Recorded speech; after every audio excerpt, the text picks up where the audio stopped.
Баршаңызға сәлем достар. Менің каналыма жазылып, лайк басып, комментарий қалдырыңыз. Колокольчикті басып кетіңіз. Жаңа рецепті бірінші болып көретін боласыздар достар.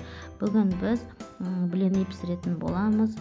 Блинидің ешқандай да разрыхителсіз, содасыз пісірілетін түрін сіздерге ұсынамын. Ендеше кеттік, дайындайтын боламыз. Ең алдымен ыдысымызға 2 жұмыртқамызды салып, 3 жұмыртқа салсаңыздар да болады, 4 жұмыртқа, ол количествосына қарай өздеріңіз.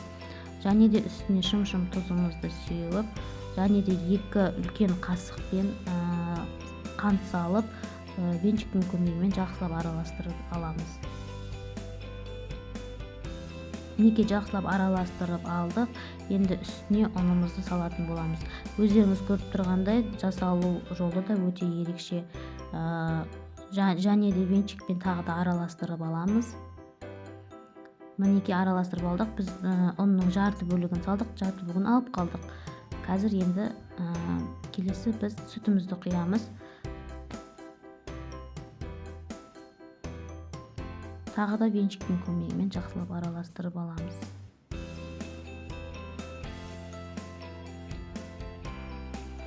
Мінеки осындай кішкене сұйықтау болу керек әрине.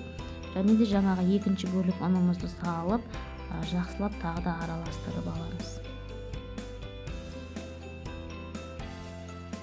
Мінеки осындай араластырып болғаннан кейін қайнап тұрған кипяток құятын боламыз.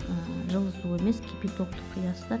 Сол кезде блиниларыңыз тесік-тесік болып, ажурный деп айтады ғой, сондай болып шығатын болады достар. Мінеки осындай сұйық болу керек, қатты қою не болмау керек. Ең соңында 2 үлкен қасық пен 2 қасық сұйық майымызды қосып, жақсылап араластырып алып, пісіретін боламыз. Неге құйғанда сұйықтығы осындай болу керек, қараңыздаршы. Қатты қою емес, қатты не емес, осындай болу керек. Енді пісіретін боламыз. Мінеки табамызды қыздырып алып, пісіріп жатырмыз. Көрдіңіздер ме? Тесік-тесік болып, әдемі болып шығады. Міне прямо астыңғы жағын аударған кезде де осындай әдемі рисунок болып шықты менің блини. Міне барлығын пісіріп болдым. Қараңыздар, ашып, жұп-жұқа, жүп-жұмсақ және тесік-тесік болып әдемі болып шыққан достар. Өте керемет рецепт. Ешқандай миксерді де қолданбайсыздар. Разрыхитель соданың да қажеті жоқ. Үйде бар доступный продуктыларда пісірілетін құймақтың рецебі. Жасап көріңіздер. Баршаңызға ас болсын. Менің каналыма жазылып, лайк басып, комментарий жаза кетіңіздер. Қолдауларыңызға үлкен алғысымды білдіремін. Колокольчик басуды ұмытпаймыз.